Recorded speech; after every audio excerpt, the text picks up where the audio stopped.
Hey y'all, it's Charity. I mean, I know that I don't have to say who I am. I'm getting used to this whole YouTube thing. But can y'all even see me? It's a glare and everything. But I'm on the way to Sessaly's the second location of the day. So Bree went to Soda City this morning, which is a place that Sessaly plays on the weekend. It's a weekend market here in Columbia. And she also had right after that an event at this, I think it's black owned, this Vino, and it's woman owned too. Vino Sabor, beautiful. It looks really beautiful on Instagram. It's going to be my first time there, so I'm really excited about it. I'm really excited to see. Oh Lord, I'm really excited to see the ambiance, see Sessaly in her vibe, in her zone. I'm excited to see Sessaly in her zone. I wasn't able to make it to Soda City this morning, so yeah, me and Bree just tag teaming this thing, and yeah, I hope you guys enjoy it. Oh Lord, this lighting is crazy. And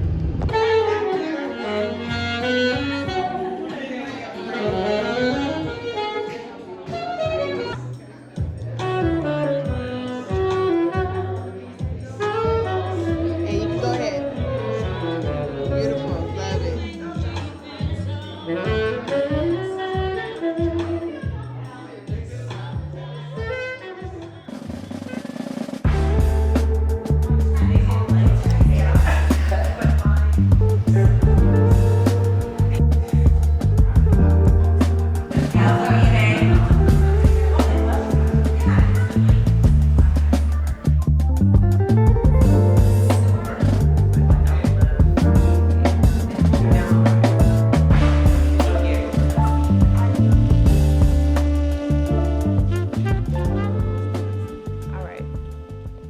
Welcome back, you guys, to another episode of The Lab, where we explore the stories and the people behind the art that we love. And it is the season finale. We had to get real grown and mature for this episode, and y'all gonna know why in just a second, okay? To my right, we have... Sessaly. Sessaly, the saxophonist. Very nice, very nice. And so what we like to do, number one, I want to thank you for being here. This is like my third time. I'm super excited to have you on here. Me. But what we like to do is we like to start from the beginning. I want you to take us back to the beginning. Like, who are you? What do you do? You kind of already told us, but you can say it again. Who you are, what you do, where you from, things like that. Okay. Well, I was born and half raised in New Jersey. Stayed there until I was 5. Then my family moved down to Sumter, South Carolina. That's where I'm basically raised. Okay. I was drive middle, I was drive elementary, Sumter High. Then from there, USC Sumter, 2-year community college. I thought I was originally going to go into general education, but then that's where guys started kind of like tugging at me a little bit. And from there, kind of had this crisis of, doing what other people suggested that I do with my life, for financial stability and everything going into education, because everybody says you're guaranteed a job going into that, right? But then the more and more I thought about it, it just didn't sit right with me. So it kind of came to a point where it was either me choosing that or me holding on to my peace. And have you ever heard of God saying that the grace lifts off of your life? Watch it, Sessaly. So it got to that point where I was still doing everything that everybody else was telling me to do. But when that grace lifted, I found myself in a mental hospital. So it really got to a point where I'm like, I don't see anything further than this in my life. Just always putting other people before not only me, but what God had already been nudging me to do. And so whenever I found myself in that facility, I had to really get to a point where it's like, okay, am I going to let other people's opinions be the death of me? And then that's when I took the step of faith. And even though I didn't want to, fun fact, I didn't want to play the saxophone at first. I actually wanted to do poetry. I wanted to write. I wanted to do all the other artsy stuff. But then I finally had to fully surrender And as soon as I decided to fully step into being a saxophonist, that's when everything in my life started to change. So you said a lot just now. I did. And we gonna circle back to that because that's really good to me. I feel like, what's that lady name that be doing all the interviews? Barbara Walters. This is an exclusive, okay? Oh, Lord. Listen, okay, you said you did not want to be a saxophonist. I did How did you not. even get started in playing the saxophone? So started in middle school, Alice Drive, middle.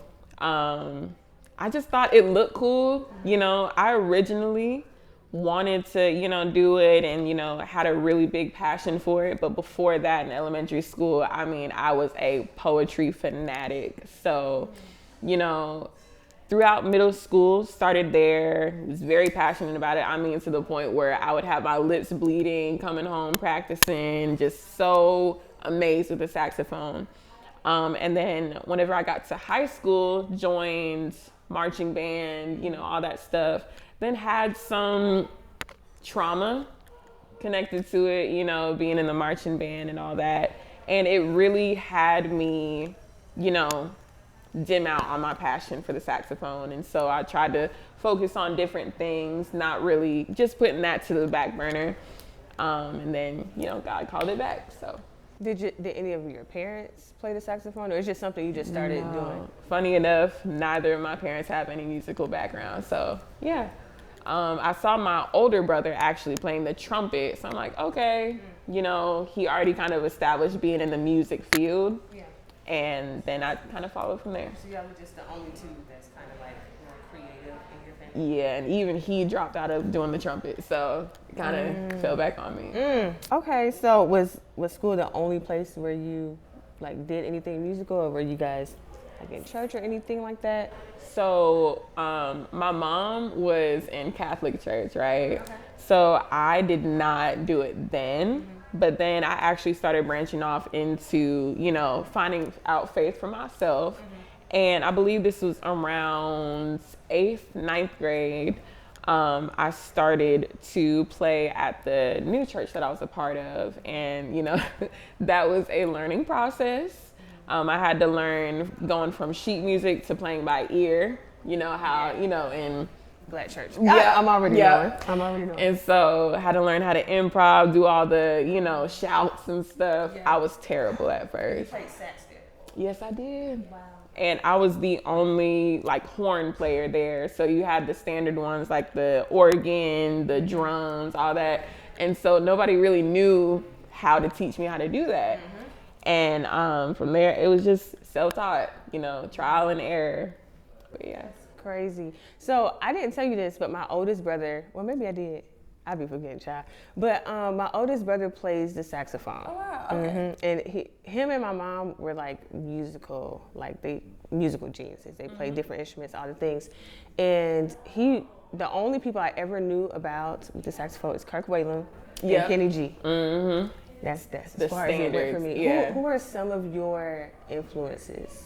Right now, there is an artist named Braxton Cook. There's also one named Venna.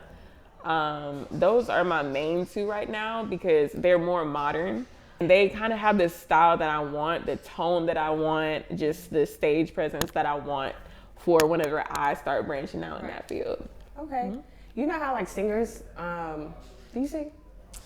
I can hold a tone, but I Really? I don't know. You just look like you can sing. Oh, look. Okay, cool. So I met you. You probably don't remember this, but I met you last summer at Soda City when I first moved back from Atlanta. Okay. And I was walking through and I was like, oh, somebody sound good on the saxophone. And I got closer and I did a dope test. It's a black woman on the saxophone. I know that's right. Okay, so this is not really a deep question, but are you used to that response from people not seeing a black female saxophonist? I'm getting used to it. I mean, for me, it warms my heart every time because there are points where, honestly, I had to drag myself out of the bed to get to Soda City since I live an hour away. So I have to commute in the morning. Sometimes, you know, stuff be going on. I'm like, okay, I'm kind of tired. But whenever I get there, And then I hear like all the people saying, oh my gosh, I look forward to seeing you every time. And then even seeing the children, the black girls, little black girls that come up to me and or just stare and say, oh my gosh, like I see somebody, I see my future, I see somebody that looks like me doing something that you wouldn't really typically see people like us doing. Like that is really my why. Is that because I'm not in that space? I really don't know about black female saxophonists. But did you grow up seeing it? I did not at all. Usually, honestly, for me, really growing up, I saw mainly white males playing the saxophone. So, do you think that had anything to do with like your confidence in pursuing it because you didn't see anybody that looked like you? Honestly, no. Like middle school me, she was kind of headstrong. Oh, that's right. I remember distinctly whenever I picked it out, I had this vision of me going into the lunchroom with my saxophone and standing up on a table and just like ripping and running like, and yeah, I just want to be cool. So were you like immediately good? You seem like you were like immediately good. See, it took a little work, but I think with the dedication, like me playing 2 hours afterwards, I was very motivated to be the best of the best. And so they had these scale tests. They had me, I think, at the last chair, just like by default. But I remember each week I'm like, all right, I'm gonna make it the first chair by the end of this semester. So we did one scale test. I moved up. And like that motivation, it was like crack to me. I'm not gonna I like that. So, I'm very competitive. Yes. And like when I do something, I actually want to be the best. Exactly. Like sometimes I'll try to act like, oh, it's fine. No, I want to be. Yeah. I actually want to be the best, not for other people. For me. For me, Like, yeah. I like to see how good I can get. You know what I'm saying? Exactly. I like that. So since we know you play at Soda City, we're here at Vino Sabor, beautiful wine bar. What are some other events or venues that you played at? So honestly, for the most part, I do private events. So Soda City has been very lucrative for me to where the people that see me at Soda City, they get my business cards and they usually have me for birthday parties, for weddings, for just random events and stuff. So that's my main income. And then outside of that, I do nursing homes as well. I believe I have like 4 that I go to right now. Then I have Vino Sabor, of course. I'm trying to think. I believe that is, I'm also a part of a band called 843 Symphony. That was, a whole butterfly effect. Wow. So that was honestly from Soda City. I don't know, you know Chris, Katia's husband? Yeah. So what had happened was I was at Soda City. There was this client of mine who hired me to play for a cocktail hour.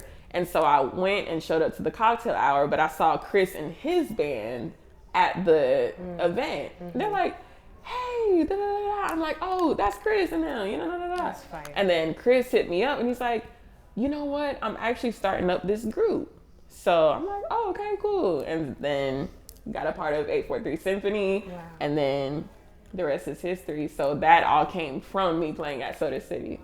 Were you ever nervous to start playing? Oh my God. The first time I played, I almost thought that I would poop myself. I was very nervous. How did you get over that?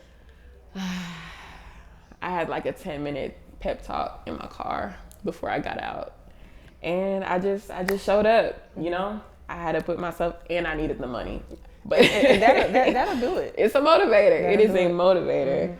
But yeah, so the first time, I remember I went out there terrified because I didn't know how many other musicians were going to be out there, how I measured up.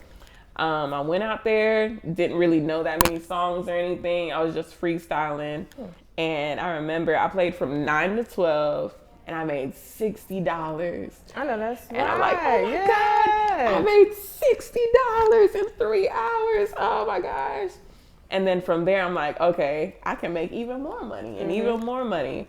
And it has gotten to the point where I am making, thankfully, by God's grace, like hundreds of dollars in about 3.5 hours. I believe I just hit my personal record last week of over $500 in 3.5 hours. And when I tell you, That's not me. That faith without works. That's when I tell you that is nothing but God's touch. Cause where you hear that at? You really don't. Man, shoot. That's good to me, girl. Hold on now. That's really, really good. You mentioned earlier, this is one. Do you teach? Yes, I do. I just came back from doing lessons across town. Mm-hmm. Okay, so that's where I was getting at. Earlier, she mentioned that she was leaving a lesson at a certain time. I was like, wow, I wonder if she's like getting lessons or if you're teaching. You're young and you're a teacher. What's the most rewarding thing about teaching? It is that light bulb moment when you know a student's kind of confused. Yeah. But then they're like, oh my God, okay, so like this plus this is that, you know? And it's just, you know, seeing that gratification on their face of, oh my gosh, I can understand this and I can do this, on top of them having the confidence on their own. And you see almost like you training a young kid on how to do, you know, how to ride a bike. Yeah. You know, you start off with the training wheels and everything, but it's so gratifying to see them. You go from holding them and kind of, you know, coaxing them along to finally seeing them just go on their own and be independent in their own thing. And so it's the same way when I teach them initially how to, you know, set their embouchure on the saxophone and play their first couple of notes. And then I look months later at that same student and they're playing a song on their own. They're counting themselves in. They understand the different rhythms and stuff, 16th notes and just all that. And I'm like, oh my gosh, like it's just seeing a baby grow. Yeah, basically. For sure. What ages? Is it like just kids or is it adults that you do lessons for? It's a whole variety. So my youngest, they are, I'm talking like I'm a mom. But it's like that though. It is. Mm-hmm. So my youngest is 5th grade going into 6th grade, and my oldest was like 70. So it's a very wide variety. Beautiful. Girl, I'm impressed. Aww. I'm really impressed. That's really cool. That's really cool. The last segment that we're gonna play is a game called Rapid Fire. Okay. So don't think about it. Just speak, whichever one you choose. Okay. So jazz music or R&B? R&B. I thought you was gonna say that. Yeah. Okay, self-taught or classically trained? Self-taught. Okay, so live performances or a studio session? Ooh, I haven't done studio sessions, so I have to say live performances. Okay, cool. What's your dream artist to work with? Dream artist to work with? Let's see. Lauryn Hill. Good pick. Okay, one song you'll never get tired of playing? One song I will never get tired of playing. Ooh, A House Is Not a Home by Luther Vandross, especially on the tenor sax. That is a beautiful song. I just was not expecting for you to say that because a house is not a home. It is not. Lord Jesus. Okay. A chair is not a chair. Don't get me started. Okay, favorite place to perform? Favorite place to perform? It would be Soda City. You know, simple enough. But yeah. Okay, if you weren't a musician, what would you be? A poet. We're gonna have to get into the poetry next time. We're gonna have to do that. Okay, last one. Finish this sentence. Being an artist is? It is ministry. It is ministry. I ain't got nothing else. Doggone it. I'm done.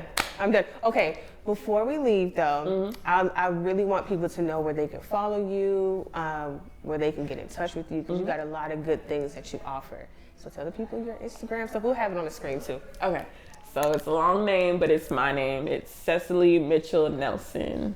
That's my tag on pretty much everything. Cool. Well, y'all, listen. This has been The Lab. It's the last episode of the season. It was no better way to end this with the lovely Sessaly. And yeah, we're gonna see y'all next season. It's gonna be bigger, it's gonna be better. I'm excited. How you feeling? I'm excited too. Cool. Great. Bye y'all.